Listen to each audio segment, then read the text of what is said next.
Flower arrangements are amazing no matter where you are or what you're doing, whether having a small dinner party at home or hosting a large gathering. Flower arranging can spice up any occasion and add a great element to any table. Here at the Great Boxwood, we get asked all the time, how do you make flower arrangements simple? A lot of people are scared at the idea of making a flower arrangement and think it can only be left to professionals of a florist. But once you know the few quick basic steps of putting together any floral arrangement, you're going to be able to do this time and again. We chose a simple antique cement urn for today's arrangement. It's classic and it's the perfect centerpiece for an island or a table or any special spot you want to put it. When choosing a vase that isn't a traditional vase, you have to make sure you place something inside like a bowl to hold the water. This urn has a hole in the bottom and would drain out all the water if you tried. To start with the water, I always keep extra packets of floral food on hand. You can pick these up at any florist or craft supply store. Just open the packet and mix it in with the appropriate amount of water. This will preserve your flowers for a longer time and keep them fresh. It also keeps the water from turning mucky. Quickly stir in the floral food until it dissolves. Pour the water into the vessel you'll choose. Of course, you can use a traditional vase for this also. Reserve any extra water that you have left over so you can add it to the vase later on. The flowers will soak up a lot of the water and you'll have to add some. We're using an assortment of flowers, and each has a great element it adds to a floral arrangement. Hydrangeas take up a lot of space and always look clean and classic. Bunched together, they make great plumes, or separated, they look wonderful also.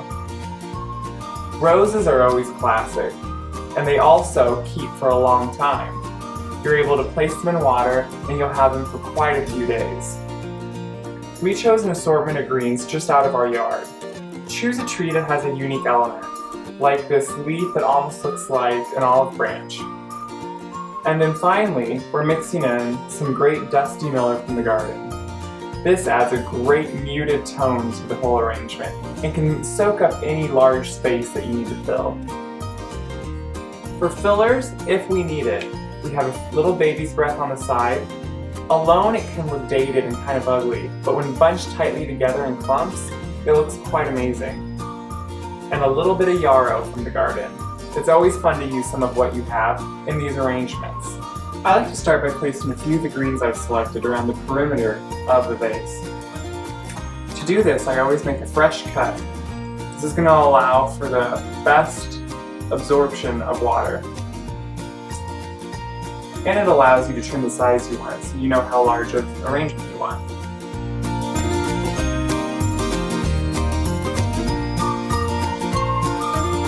After you have a few of the greens around, I stop at the point where I think that the overall shape of the arrangement I want to finish with is. You don't want to put all your greens in at once, because then you'll have no room for any of your flowers.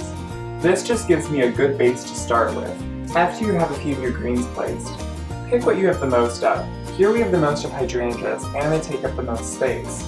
So next I'm going to move to those and place those around the vase.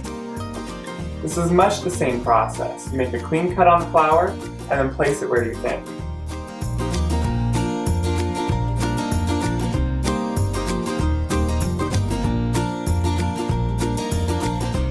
Next we're going to move on to the roses we've had.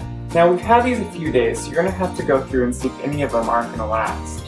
As you can tell, this one is too open and will not last in our arrangement, so we're going to have to discard this one. You want the ones that are a little bit more tighter and stay together better. They're going to last a lot longer.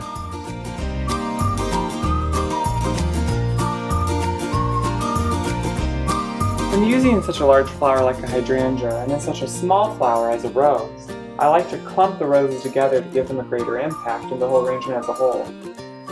That way they don't get lost. I'm going to use just a little bit of the baby's breath now to give it a little bit of extra color in some places.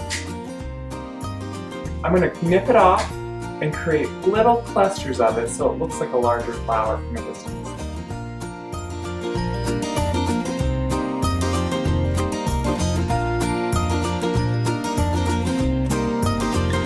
I'm going to do the same thing with the yarrow as I did with the baby's breath. Tight little clumps to pushed together for a greater impact.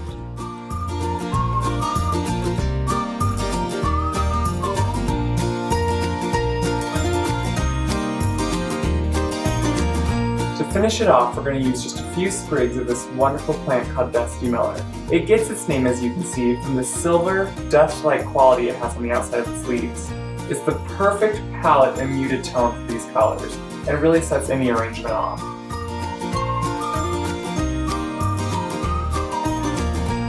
With one final piece of Dusty Miller, I think this arrangement is completed. As you can see, this would be a gorgeous wedding arrangement, or just an at-home piece for your family to enjoy. With the few basic simple flowers that we've used, and just the little bit of knowledge needed, you can create any arrangement at home. I hope you start trying.